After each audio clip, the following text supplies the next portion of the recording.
Welcome to Los Santos, the city of celluloid, sin, and cellulite removal. From dead starlets in Vinewood, to the gangbangers in Davis and Strawberry, and terracels in Chumash, to the drunken tourists in Del Perro Pier. It's time to take a look inside this cesspit of destroyed dreams, drug-addled degenerates, and deluded desperados that make up this great city of lights. Hi. I'm decorated FIB agent Steve Haines. The FIB, the police department, and the sheriff's office are fighting a war out here every day in a city where dreams too often become wet with tears. The Los Santos docks. This is where it all begins. The second largest port in the world, the great orifice of American capitalism. Stuff coming in, garbage going out. And hidden in over 2 million containers a day, God only knows where. The cartels pay off some low-level schlub, and suddenly you've got military-grade weapons, badly cut crystal meth, and grade A yayo from Mexico flooding our streets. And once it hits the hood, it's anarchy, with a side of murder hold the fries. Or maybe the Chinese are slipping some of our high-security weapons systems in with the recycling, and we're giving up our national security for nothing? Who knows? Who cares? As long as the financial party continues, we'll just keep picking up the pieces. A word to the wise, kids. Never use PCP. It makes you want to punch cops and run around naked, not necessarily always in that order. Most of the time, this illicit cargo makes it straight to the games. But sometimes an ordinary Joe lets go and loses his shit after a pipe or two of pleasure dust.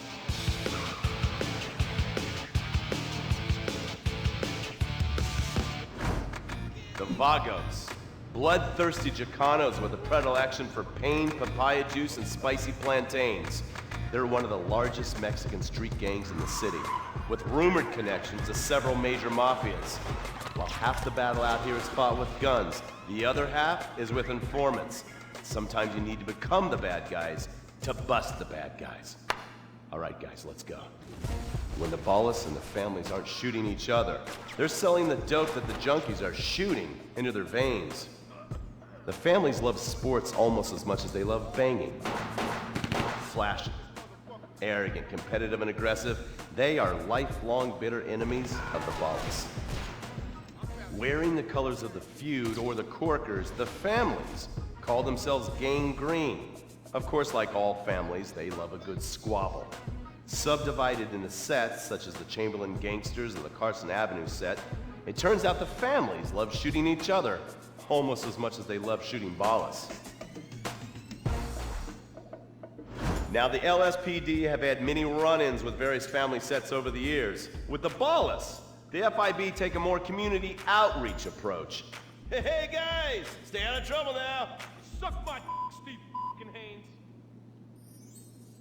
Now the Ballas fly the colors of the Los Santos Panic, or the Boars, purple, because they are the bruise on the face of this city. While some thugs obviously prefer 4 wheels, other desperados prefer 2.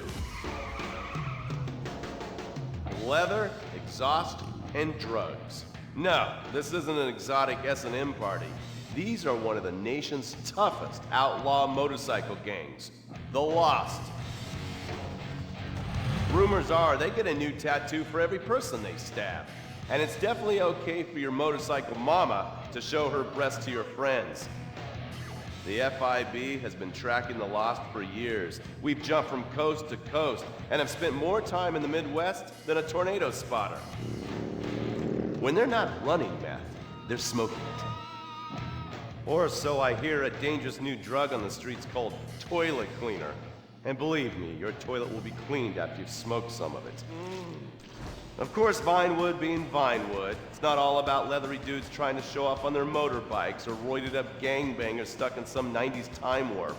This is the town that made mass murder into nostalgia. Of course, to become truly popular, your murder has to be both unsolved and gruesome. In a town full of alien spotters, adults dressed as zombies, and entertainers dressed as cartoon characters, it takes something particularly awful to really catch people's attention. The famous unsolved murder of a Vinewood starlet is one such case. For years, horny nerds have wondered what happened to Leonora Johnson, and if they would have plucked up the courage to speak to her or kill her themselves. It's inspired filmmakers, writers, and copycat killers.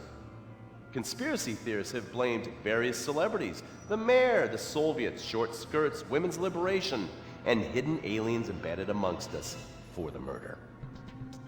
But not all crime is premeditated. Maybe drinking's your thing. Look at this drunken buffoon, proving that there doesn't always need to be criminal intent to cause serious criminal damage. Or maybe you're just an overprivileged poppycock, living on daddy's pension and protesting about the unfairness of capitalism. Maybe stock market manipulation is your bag, or loan sharking, double identity theft, assassination, or even worse, swinging. On our next episode, I, Steve Haines, will show you the flashier side of crime in Los Santos. Illegal street racing, cocaine, and vice. Yes, speed, snort, and sex. The alliterative threesome that helped hook America on the underbelly of paradise.